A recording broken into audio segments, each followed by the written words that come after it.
if you've noticed over the last, I graduated college in 2004, and from college till now, the internet has just taken off. I was thinking if we had YouTube when I was in college, I'd be a genius, right? And I'm thinking how, the world has migrated online.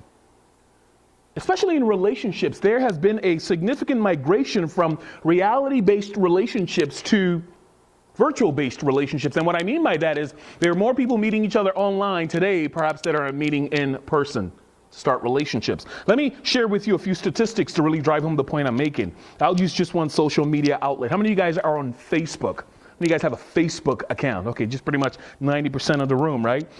So you might know this. As of 2011, Facebook has over 500 million active users. As of 2012, this month, it's gone somewhere anywhere between 750 million to 800 million users. That's a growing number. By the way, the stats now show that 18 to 24-year-old college students grew the fastest at 74% in 1 year. When I talk migration, that's what I'm talking about. It also showed that 57% of people talk to other people online more than they do in real world. If you don't think that's accurate, consider the number of times or amount of time you spend texting, checking Facebook updates or Twitter or whatever it is your thing is. And this trend is apparently caught on into relationships. According to statistics from Reuters Magazine, USA Today, OnlineDatingMagazine.com, and dating site reviews, the United States now has an estimated 40 million online dating users. China has 140 million. India has 15 million. Two of the biggest and most popular online dating sites, want to guess what they are? The two biggest online dating websites. eHarmony and what? Match.com, yep. Between both of them, a combined number of 35 million users. Just between both of them. In fact, today I was watching a commercial, and it's called OurTime.com. And it's an online dating network for 50-year-olds and over. So even that crowd is starting to jump in on the game, right? Yeah, right. Tim is like, man, get my game on tonight. All right. Sorry about that. That was wrong. Should let that go. I love him. He knows what I mean. All right. So 52% of this 35 million people or so are male. 47% are female. In fact, the online dating ministry is now worth $1.4 billion, which, by the way, significantly higher than the porn industry. All that to make the point that meeting someone online through a dating website is no longer a taboo. Right? There was a time when it was like, ooh, you met online, get away from that, it's weird. And stats are showing us that it's become as common as paying your bills online. How many of you guys pay your bills online? How many of you guys check your bank account online? How many of you guys read your newspapers online? How many of you guys chat with friends online? A steady migration, right, is really what I'm getting at. And so the question for us becomes, how does this billion-dollar industry of online dating fit into the grand scheme of God's plan and design for marriage? Because I don't know if you've checked lately, but the Bible doesn't really talk about online dating. And yet people are dating online. So really we need to find some sort of wisdom, or at least pastoral guidance, at least from my perspective. How can I give you pastoral guidance and wisdom if that's where you're choosing to meet someone? Hey, that's where the culture is. Rather than say, no, don't go there, which is ridiculous because that's where everyone's going. Let's say, what are some biblical guidelines to guide you should you choose to meet someone online? And that's exactly what we're going to talk about tonight. Tonight, I'm going to do three things. First of all, I'm going to talk about the positives and the benefits, right? The positives and benefits of online dating or using online dating sites. I'm going to talk about concerns to consider when using online dating sites. And then I'll conclude our message together with really giving you pastoral counsel to heed when using online dating sites. That work? All right, because we don't want to just say, no, it's wrong, or yes, go nuts with it. It is what it is, right? That's people are going to go there whether we like it or not. So let's find some biblical counsel to guide us. So let's talk about some positives and benefits of online dating. Now, when you walked in, Lindsay, can I borrow your sheet, please? When you walked in, you should have received, I always borrow it, right? Look at my star, I always sit there. When you walked in, you should have received one of these sheets. If you don't, please raise your hands and we will pass one on to you. And it'll help you just follow along, fill in the blanks. It's a good way to remember a message. If you're writing along, you'll retain it better when you have to write along. So if you didn't get one, Kelsey, the girls up front on this side need some. Could you hook them up? Awesome.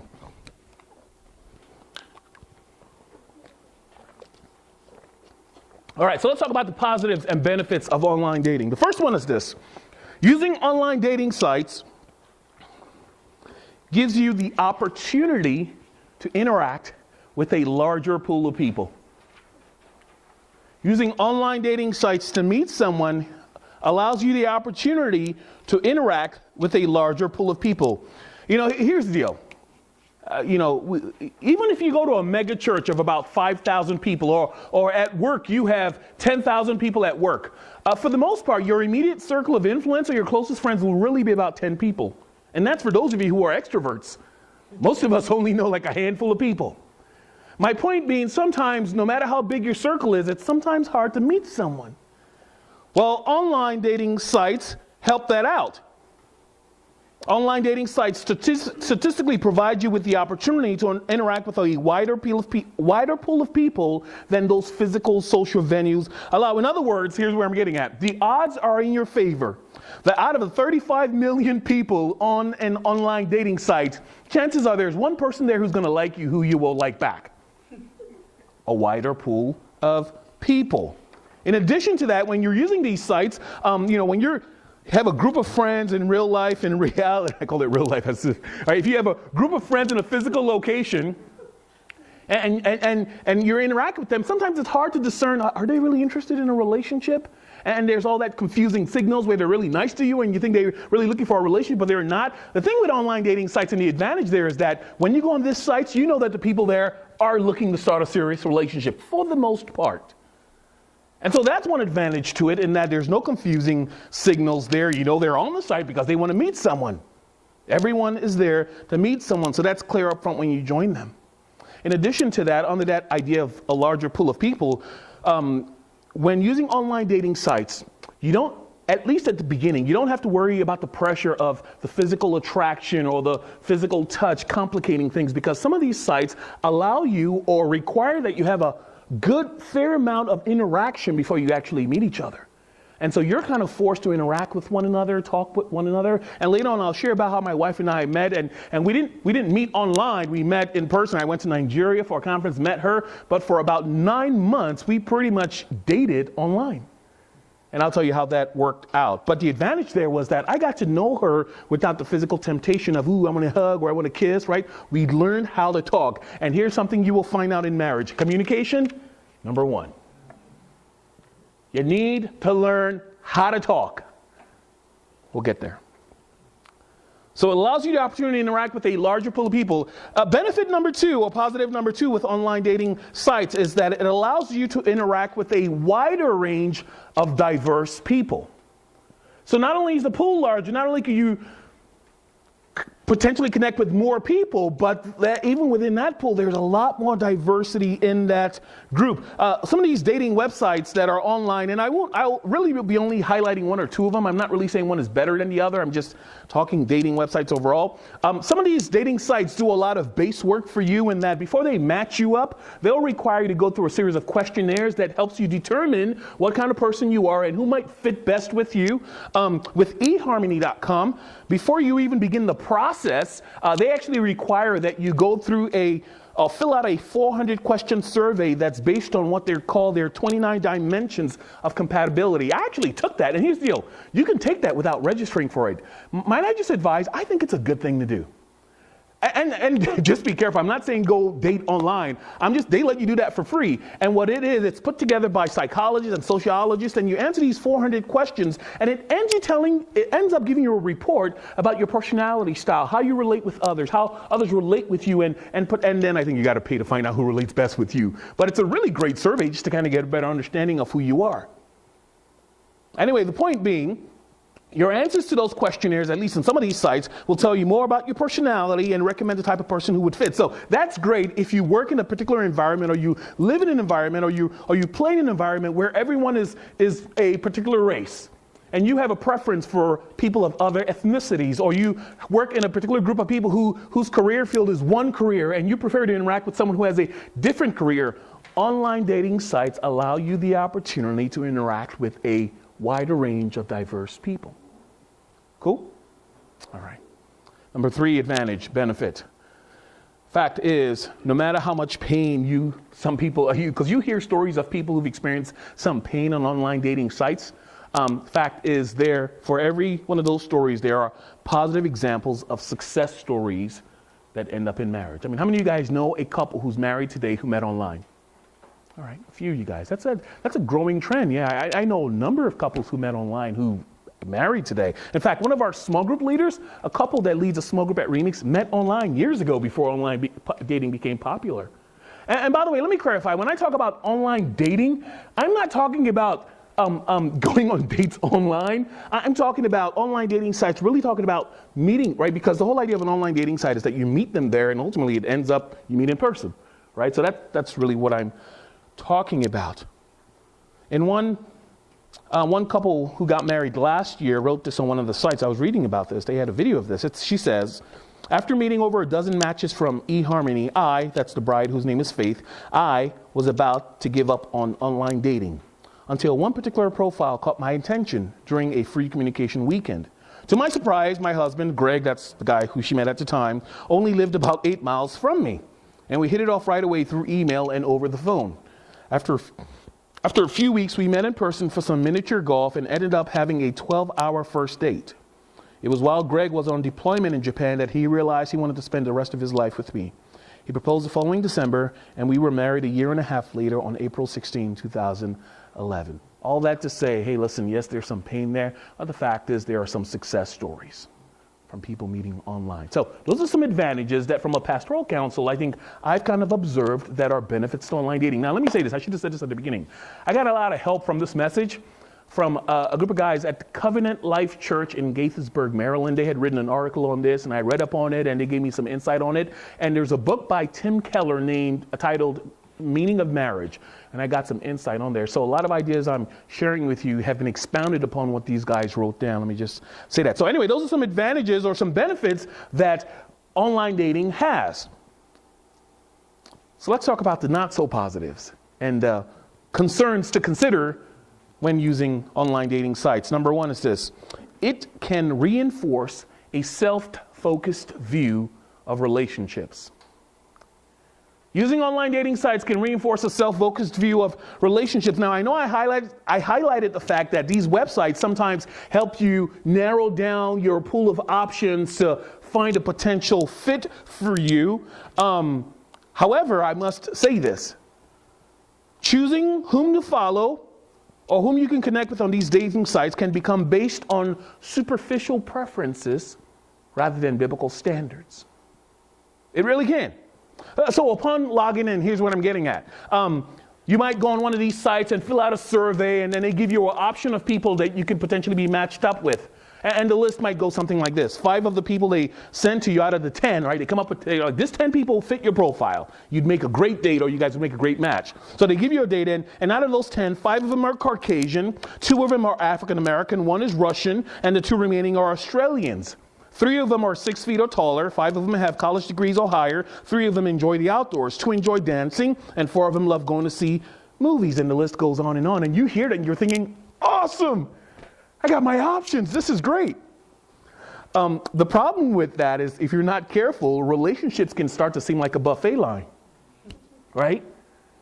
It can start to seem like a buffet line, and it can actually create a feeling, right? If that's your primary means and that's all you're looking for, it could create a feeling of dissatisfaction in relationships so that when you actually meet someone, you might end up constantly wondering, I wonder what would have happened if I met the guy from Russia who loves to tap dance, right?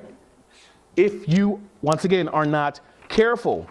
Now, the Bible, on the other hand, when it talks about relationship, says your relationship should really not be based on your preferences, but it really should be based on a commitment to Jesus Christ, which in turn results in husbands loving their wives, wives respecting their husbands, just as Christ loved the church. So let me just say this. Attraction is important, right? We know it's important. But here's the deal. And I know Jerry Maguire claims this, but the fact is, marriage is not about finding someone who completes you. Go ahead, say it. Aww. All right. Marriage is not primarily about it's not about finding someone who completes you or makes you happy for the rest of your life. Marriage, ultimately, you will find out, is about serving one another. and looking for how to bring out the best in the other person. And here's the deal. That's not easy.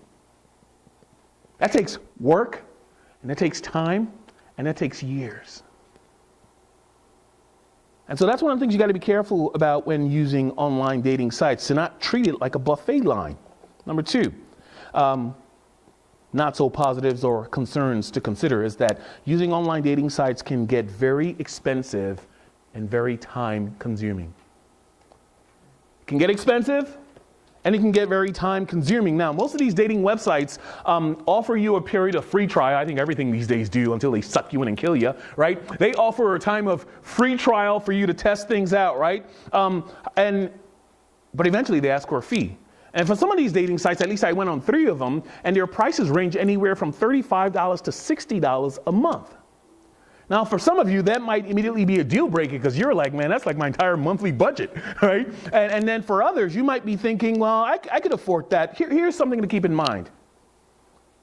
A lot of the success stories that you hear of people meeting online through dating websites don't happen the day they log in. It doesn't happen that week, nor does it happen that month.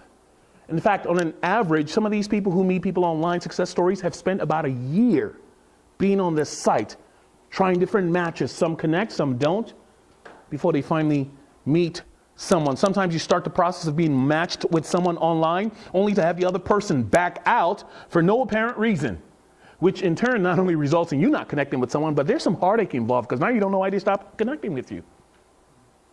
I heard stories about people who met someone online, and like I said, some of these websites, before they ever let you see each other's pictures, they force you to kind of communicate. And I heard of stories of people communicating, and it seems like things were happening, and for no reason the other person backed out. And that could be painful sometimes. You just need to be aware of that if you're going to be using online dating sites. There's a fair share of heartache. It can get expensive, and it can be time consuming. Number 3. Not so positive and concerns to consider is this. Using online dating sites, whether you like it or not, can be dangerous. Can be dangerous. Some sites are better than others. However, some of these websites have zero filter. They're just concerned about getting your money, right? Some of them make sure that they kind of filter people out. They have you communicate so you have some idea of who the other person is. But here's what that means. It means that sometimes when you're chatting on these sites, the guy that you met online, whose profile picture makes him look a little bit like Johnny Depp, you know, his description makes him sound like he has the heart of like Tim Tebow, right? And you're thinking, what a great guy. You haven't met him yet. You've seen his picture. And it could create this illusion that you're meeting Prince Charming when in reality, you could be meeting the sex offender who lives on the other side of town. How many times have you seen someone's picture on Facebook or read an update of somebody on Facebook that you know and you think to yourself, that looks absolutely nothing like them. Or that sounds absolutely nothing like them. Right? And sometimes it's people want to put their best foot forward. Here's something scary to consider. In the same manner that you think, or people might think online dating website provide forums for them to meet other people, so does a sexual offender. You just need to be aware of that. That's all I'm saying. Not saying they're all terrible. I'm just saying you need to be aware of that. Be careful. It can be dangerous. It can get expensive and time consuming. It can create reinforce a self-focused view of relationship where it becomes all about what you want in a relationship as opposed to you really coming to a relationship and giving to the other person. So those are some positives. Those are some negatives. And now let's talk about biblical and pastoral counsel to follow. Once again, if you choose to continue online dating sites, we've said already at the beginning, it's no longer taboo, right? Young adults are, I probably know a lot more people who are involved in this than you guys do. And so this is coming from a place of wanting to get counsel. And then for some of you, you might find a few months from now, you're like, I haven't met anyone at Remix, I haven't met anyone at church, I haven't met anyone at work. Let me give it a shot. This is counsel to guide you in that. So let's talk about that. Number 1, counsel when considering using these websites. Number 1, check your motives. Check your motives. Before you join an online dating website or before you begin using an online dating website, you need to answer the why question. And the why question is simple. It's this. Why are you going on an online dating website to find a spouse or to find a partner as opposed to meeting someone special in an actual physical location? It's not a question meant to make anyone feel bad. It's just an honest question. You just need to be able to answer that question. I was once single, and because of that, I For a very brief period in college, I actually joined one of these dating websites. And I know that the motivation for many Christians who are single for joining these websites sometimes is a frustration with God for taking too long to find them a spouse. I know for myself and for some of my other friends who used online dating website, it just seemed God was taking too long. And it seemed I could expedite the process for God a little bit. All right, bring God on my timeline. Here's the deal. If you take that kind of attitude into a relationship, you're like, God, you're taking too long to hook me up. I'm going to go do something myself. Here's the problem. You will be miserable in a relationship. You really will be. It's a terrible motive to get in a relationship. And I tell you what, it's going to take you time. It's going to take you work to really get to a place where you rest in finding God's contentment in the season you are in. That's a tough thing for a single, right? Especially, here's what's funny. When you speak to most singles, most of them will probably tell you that the loneliest times for them are Sunday mornings. Because Sunday morning, what happens? Families come to church. Families are worshiping together. They hold hands. Depending on what church you are, the couple might be sitting worshiping God together. And the single person there is aching. Like, man, I want to be able to come to church with someone. And then what happens? Because you're in church, you see that, you get mad at God. Now, let's talk about contentment for a second, because I think when we talk about contentment, people think contentment means don't date. That's not what contentment means. You can be content and still go on dates. You can be content and still meet people. Contentment simply means you are not driven by a desire to compensate for what you think God is lacking. Your motive is not to make up for God. It's generally to meet someone. In a book titled The 10 Commandments of Dating, definitely I highly recommend this book. The author, a guy named Ben Young, has a chapter there titled Thou Shalt Get a Life. I love that chapter.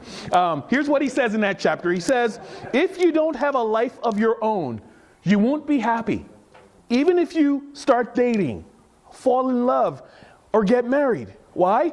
Because you will have nothing to give to the relationship, and you will drain your partner or spouse completely dry. Inevitably, you will put extraordinary expectations on the other person to fulfill you, complete you, entertain you, and soothe you. And no created thing, certainly no human, can perform up to those outlandish expectations. Only the Creator God who made you can do that. And He made you to get a life. So having the right motives, or checking your motives, right, means that you have a life. You're doing something with yourself, even as a single. It means that you are intentionally growing in your faith. You're actively pursuing things to help you mature as a human. It means you have some sort of social life. You're comfortable socially where God has you, so that even when you start joining these dating sites, it's not out of a motive like God is taking too long, I'm upset at him, I'm going to join this. When you join dating sites, it comes out of a place of saying, you know what, I'm comfortable with where God has me. And in fact, when you go on these dating sites, you go on it prayerfully, right? You go onto it saying, Lord, all right, I'm going to go here. Would you guide me? Would you lead me? Give me discernment as I try to navigate my way through these potential dates that are presented before me. And that's what checking your motives means. It just means you're not going out of that out of frustration. Otherwise, you're going to be a pain in the butt to the person you're dating. Now, here's one quick way to know if your motives for dating online is wrong. Or if you perhaps started using an online dating site and here's one way to know if your motives are wrong. If you are doing it in absolute secrecy, yeah, you should check your motives. I've known far too many people who began this process of online dating and had actually gotten to the point where they were starting to talk about marriage before they started consulting their friends. And we're like, what? And a few of them got married, and it's been bad. And that leads me to the next counsel, right? So the first one is to check your motives. Make sure that you're coming from a place of just, you're walking with God, you love Him, you surrender to Him, you're comfortable where you are in your faith. Number two is this, when using online dating sites, involve your closest community. Involve your closest community.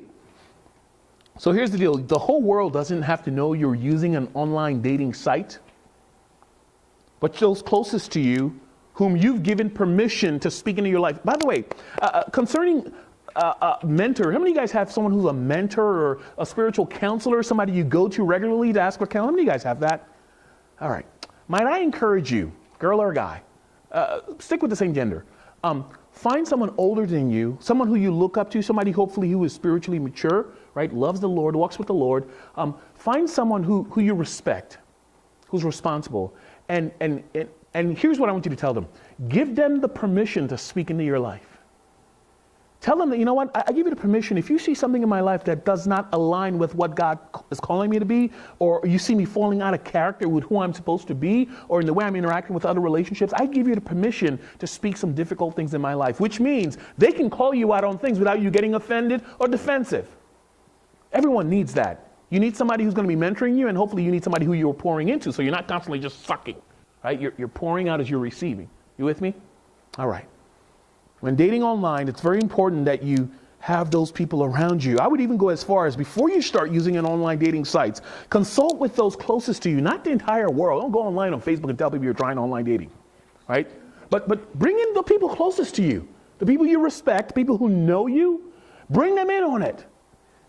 Let them know that you're going to be trying this. And here's the deal. These people know you. One of the things that they can provide is counsel. Maybe even prayer. How powerful is that? To have a group of people just praying for you as you're online just meeting people. It's powerful.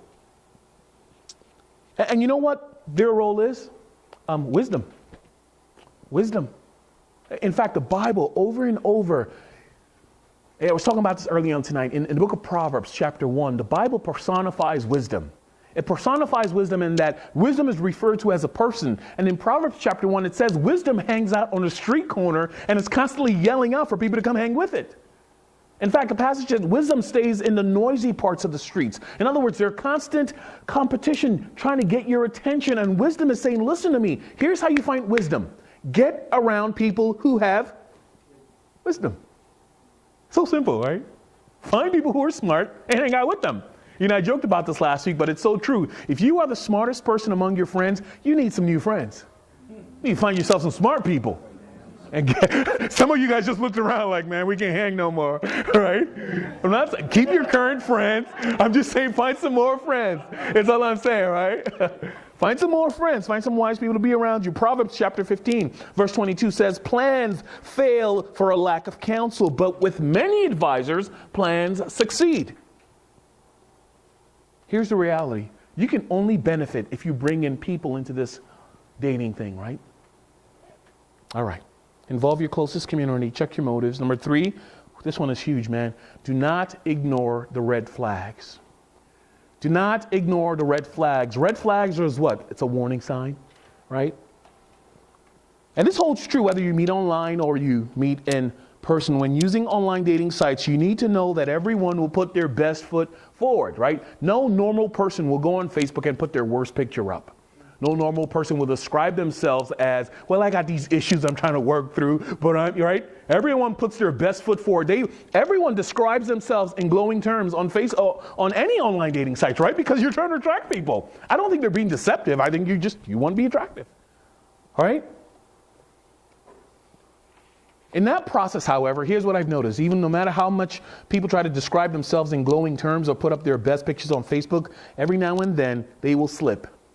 And someone will post something or say something on Facebook that causes you to wonder, By the way, whenever you have that feeling of, pay attention to that. That's a good gut instinct. If you're interacting with someone, you're about to start, ladies, you're about to give a guy emotional space in your life, or guys, you're about to really start intentionally pursuing a girl, and you begin to notice certain things that cause you to go, you should pay attention to that. I'm going to write a book someday called I don't know how to spell it. It's just called bestseller, right? So for instance, if all his or her updates are complaints or rants about a coworker or about life, don't just conclude that, well, they're just having a bad day. That's not actually how they are. If certain pictures they post reveal more than modesty allows, they're probably not going to change that part of them because they meet you. If they're honest enough to confide in you some dark secret about their past, that they're about an issue they had in the past or that they're still struggling with, don't assume that because of your love for each other, that's going to be over. All I'm saying, be attentive to these red flags. And here's the deal. Listen, anyone you meet, whether in person or on the internet, they will have flaws, right? We're not talking about finding perfect people. Everyone will have their flaws. The goal is not to find someone who's perfect and unflawed. The goal is to be wise in choosing a spouse. And here's why, at least from a Christian perspective. Here's why that's important. Because you got to live with them for the rest of your life. Right? Unless you're going into marriage with the idea that I'm going to give this a shot for a few years until it doesn't work and get out, which you have a completely wrong misunderstanding of marriage. God designed marriage to last eternity. Well, okay, now let me back up. Not eternity, lifetime, right? He designed it to... All right, I'll let that go. All right.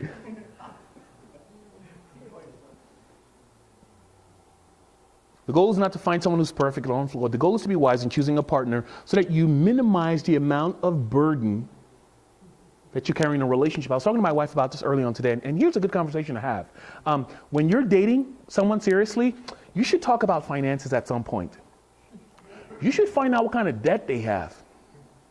You really should. I was talking to a couple early on today, and they've been married for a while. They have kids, and we were talking, and she was talking about a financial decision he had made and had brought into the marriage. And it's funny, she said, well, that's something he made before marriage. That has nothing to do with me. I'm like, what? I'm like, yes, it does. It has everything to do with you. His loan is now your loan. Now, that doesn't mean you shouldn't date anyone who has a loan. It just means, are they being wise in how they're... Does that make sense? Right? You need to have some of those important conversations. And once again, that's where you're involving your closest community comes in, right? Because people who know you will sit with you and say, hey, listen, are you compromising on this? People whom you've given permission to speak into your life will be able to ask you some really hard questions. If you don't have someone who speaks into your life, please find someone who does. And don't find them after you've made a decision to go date someone online and committed to marry them. I don't say that jokingly. That actually did happen. I had a girl who had met someone and had started the whole process and then came back to ask for counsel. And I just said, what am I supposed to tell you?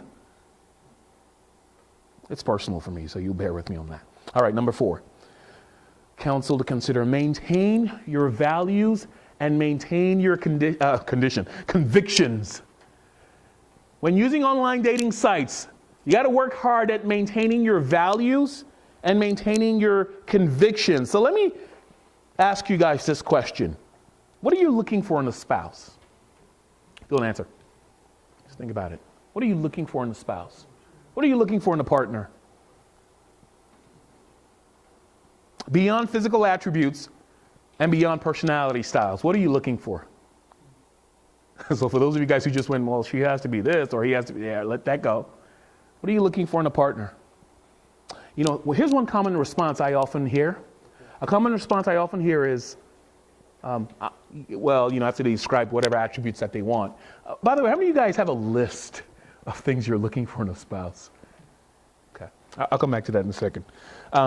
One common response I often get from people is, well, I will only date a Christian. And you know, here's what I'm learning to do. I'm learning to challenge people who say questions like that, to ask them, what do you mean by a Christian? Define to me what you mean by a Christian. What define someone who goes to church? What if he or she is Catholic? Does that fall under your Christian banner? What if he or she decides that they don't like attending organized church, but would prefer, or they prefer to go to church the way the Acts chapter 2 model did church, home churches? Would you marry someone like that? Right? That's where I'm getting at. Once again, spent a lot of time with Christians my whole life. Went to Bible, I went to seminary, I work at a church, I interact with a lot of Christians. You need to kind of be able to answer that. What are you looking for? Here's something, or here's where I'm getting at. You need to be clear on what your personal convictions are about the Bible. You will meet 2 different Christians who see the Bible completely different. One believes that the Bible is the absolute Word of God and should be followed every single letter literally. Every single letter should be followed literally. They believe that you can only read the King James Bible because that's the Bible of God.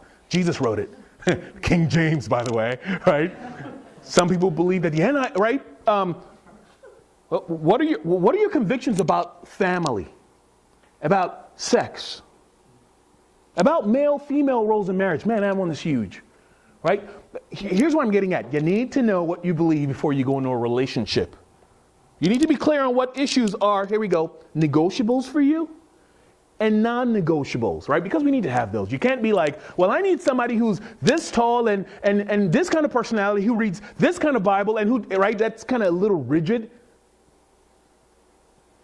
What are your convictions? What are negotiables for you? What are non-negotiables? The fact is, feelings of attractions are very, very powerful. Feelings of attraction for the opposite sex are very powerful realities, especially when you're close to discovering that somebody might actually like you back. If in those moments of meeting someone who you really like, you haven't grounded yourself in what you believe and what your convictions are, here's the deal. You will be tempted to let some of your convictions slide for the sake of getting a hug.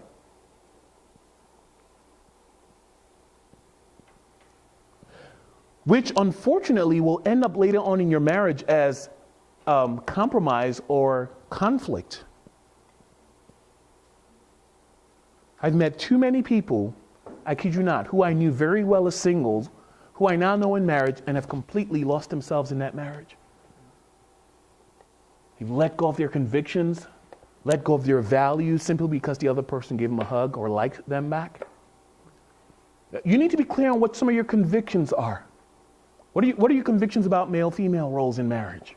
Some of you guys are shaped by your background. You grew up in a certain ethnicity or culture where the guy was in charge. He made certain decisions, and you meet a girl who's really good looking, who likes you back, who believes that, wait a minute, we are both equal in marriage, and you've grown up in a family where the man is responsible for our finances. He goes to work, the woman doesn't work, she stays home, watches the kid, but she didn't grow up in that, and you both get into a relationship and you don't talk about that because you love each other. You know what's going to happen after marriage, right?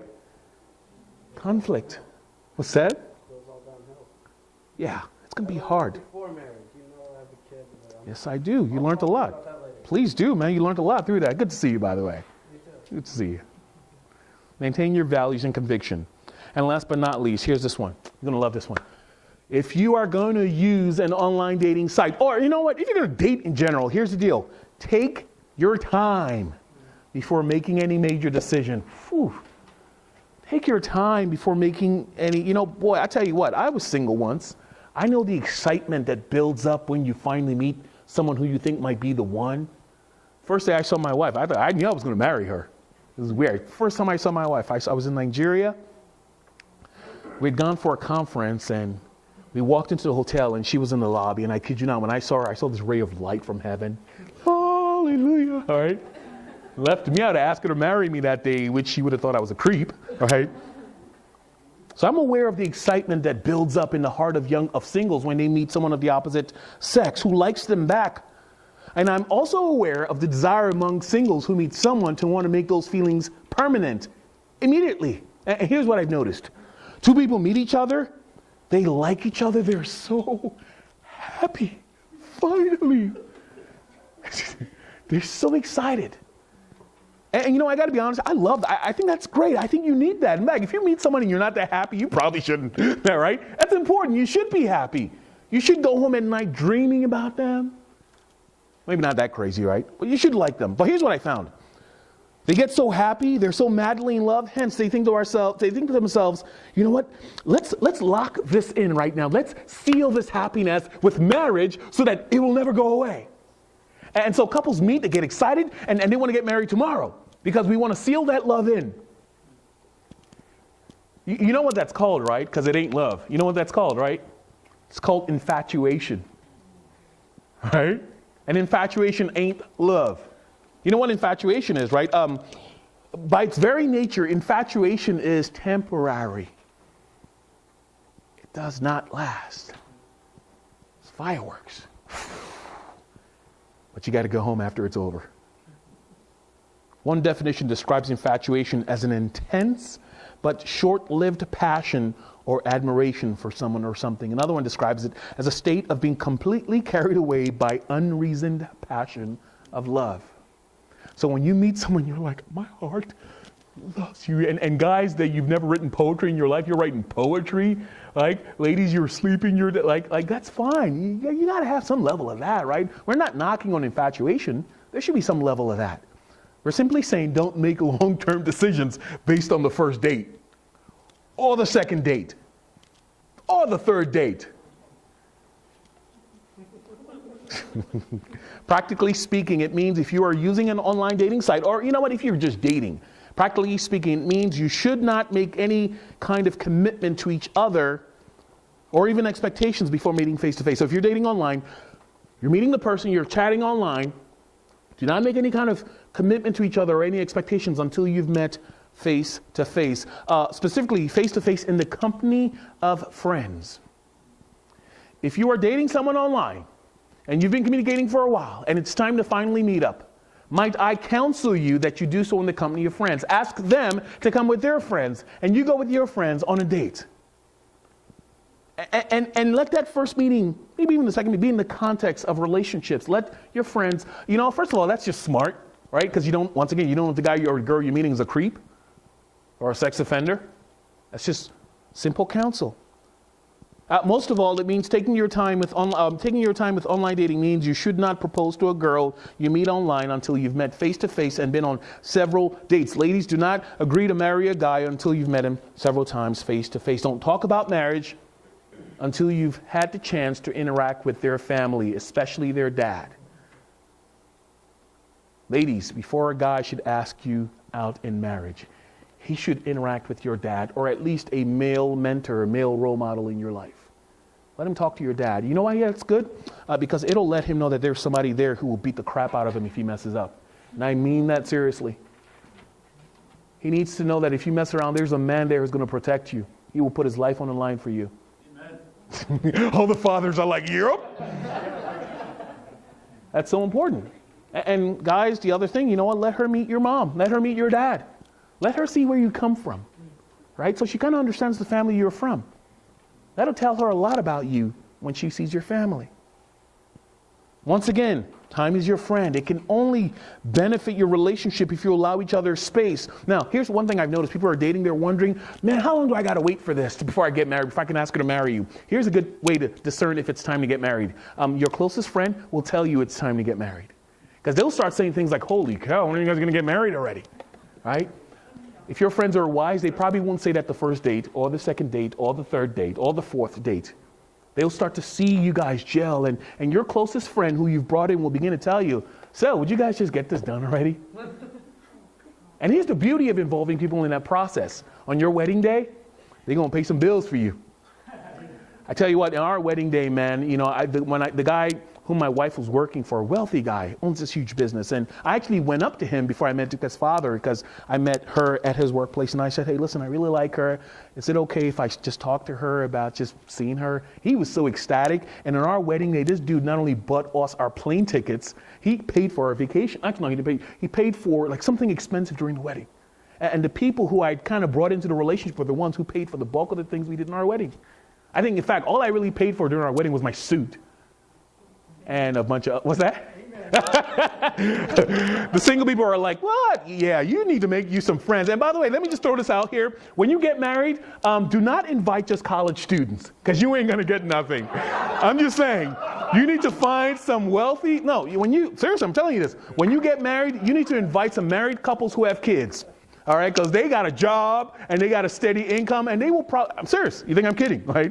Or you're going to be broke. I have a friend who he's like, I don't want any adults there, just my friends. They got nothing. Actually, they got a bunch of cards and gift cards to like Fridays. You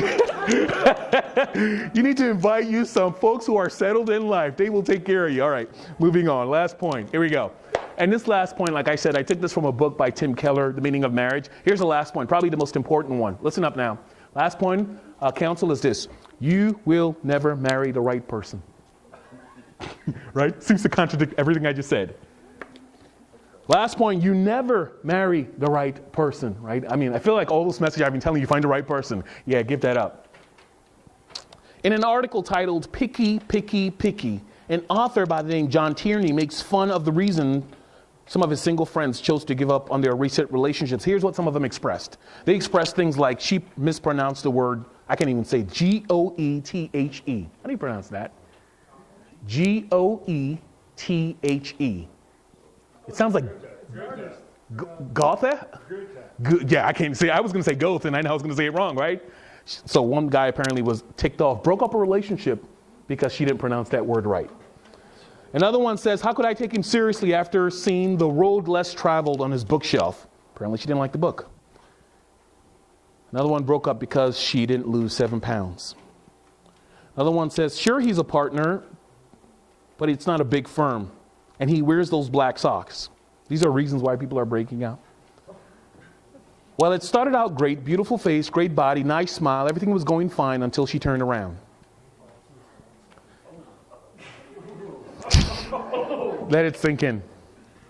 This girl, he paused ominously, shook his head and said, she had dirty elbows.